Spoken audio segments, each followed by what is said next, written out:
Hi everybody, I hope your day is going well. Today is going to be a big baking day here in our house, so I'm going to bake a lot of bread to freezer and some sausage rolls and a lot of things. So stay tuned if you'd like to have some baking motivation, or maybe you would like to see some new recipes.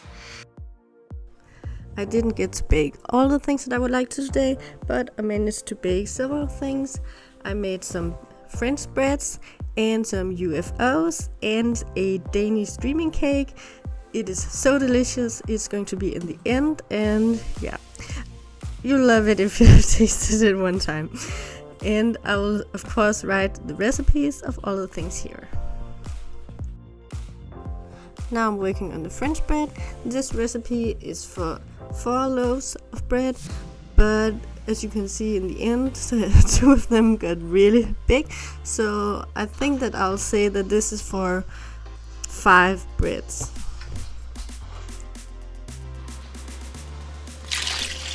In almost all my recipes for bread, I'm using that baking enzymes. If you haven't tried it before, you should really try it. It makes the bread rise so much better than without it. I'm also always using the dry yeast because I can have that in the pantry for a month and month without it going bad. And when I use that, I'm going to add all the dry ingredients before the wet ones, and that means you have to be careful about how much flour you put in there, because you can always add some more, but it's kind of difficult to take flour out again, so be careful about how much you put in the beginning. And I have my little kitchen helper here. That's Haley. She loves being in the kitchen and helping me with everything. As you may know, everything with a toddler takes more time, and it surely makes a greater mess in the kitchen, but I think it's worth it. And these recipes I'm sharing with you today, you can easily have a toddler with you in the kitchen.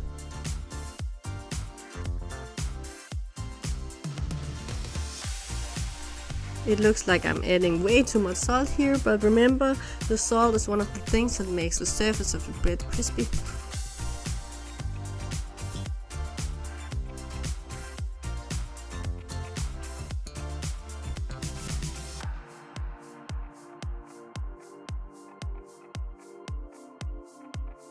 I'm always heating the water a little bit in the microwave so that it has the temperature of your little finger.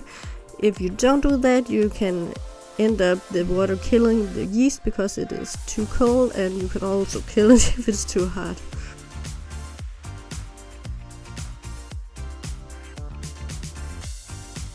I'm making 2 small loaves of bread here in the bread forms, and then I'm going to make 2 bigger ones. I have this baking sheet with holes in it that makes the bottom of the bread very crispy, and it looks like the ones from the bakery. I don't know if you noticed, it looks like the dough collapsed, but it was very pretty and it had risen very well. And then Mickey came by and he put a finger in it, and I looked at him and said, "What are you doing?" I couldn't resist punching it, so that's why it looked like that. I'm out of reasons, I'm out of rhyme, but I'll only tell you that I'm out of time. I'm sick of love songs, I'm tired of this. I'm carefully stretching the dough here to make it fit in the bread forms, and then I'm folding it, the layers on top of each other, as you can see here, stretching again, and do the procedure again and again and again until I think it's done.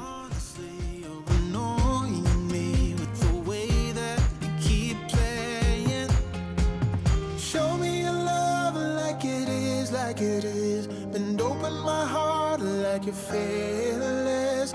Steal all the gold you can get, you can get. Show me your love, leave me breathless, breathless.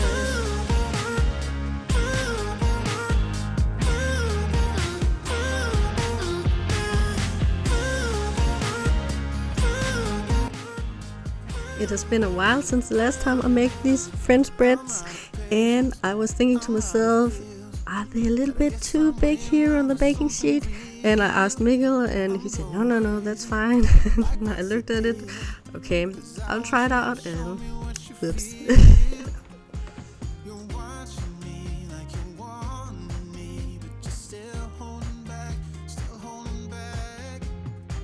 I'm just going through the surface here with the knife. If I don't do that, they are going to crack totally uncontrolled, and that's not going to be so pretty.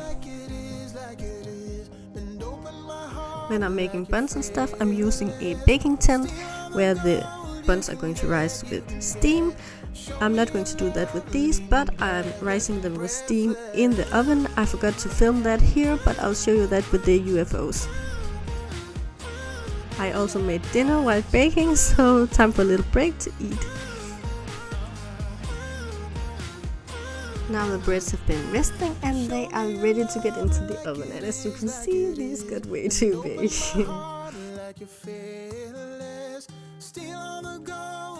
Now I'll go ahead and start on the UFOs.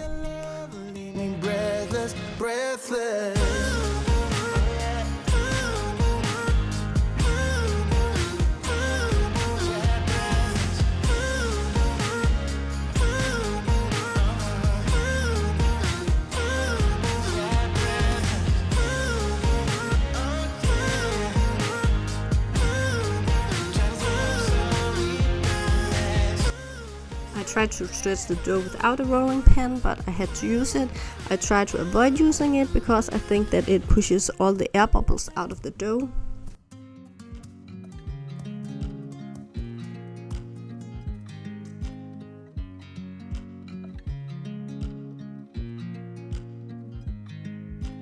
This is just a pre-made pizza sauce, but you can use whatever you like in here. And I'm adding some ground beef. There are no spices in here except for salt and pepper. And then some cheese. This is a very spicy Tex-Mex cheese, but you can use whatever kind of cheese you like. Then I'm using a fork all the way around it to make sure that it closes properly, to make sure that it will contain all the meat and stuff in there.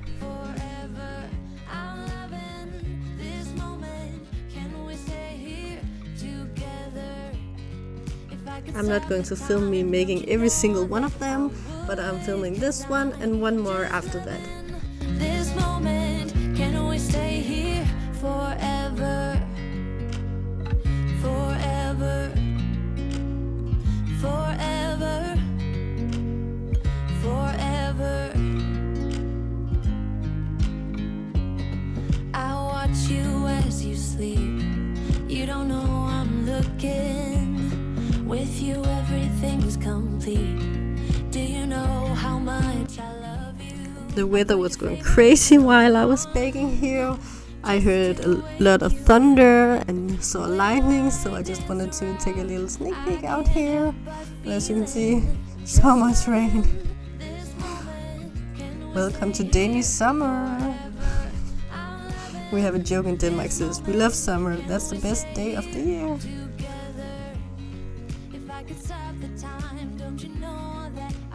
Here you can see I'm throwing some water into the heated baking sheet below all the UFOs, and steam will rise in the oven.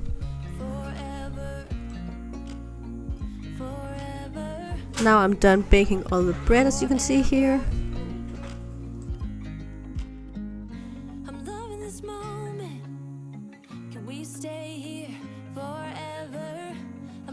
Here we have the UFOs. Mikkel said they were really delicious, but kind of spicy because of the Tex-Mex cheese.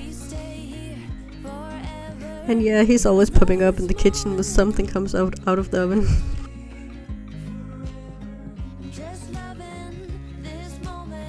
Now I'm starting on the Danish Dreaming cake. I think that it's kind of a traditional Danish cake. I don't know if you have tasted it in your country. Let me know down in the comments if you have heard of this before.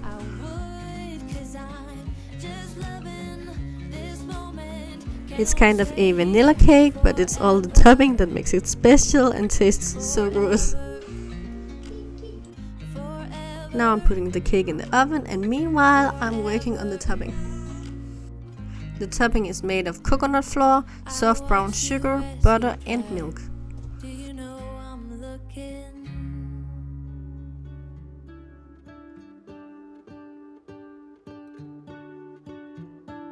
When the cake is almost done, you take it out of the oven and put the topping on top of it and put it back into the oven again. Then it has to bake for like 5 minutes more with the topping on it.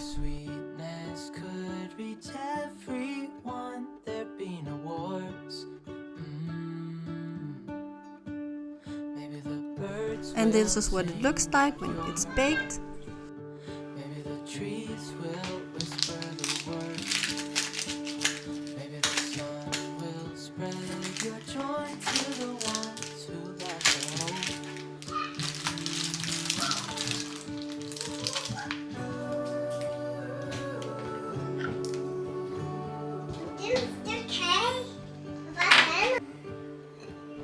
The texture is kind of crispy on the top and then kind of moisty in the middle, and yeah, then the vanilla cake.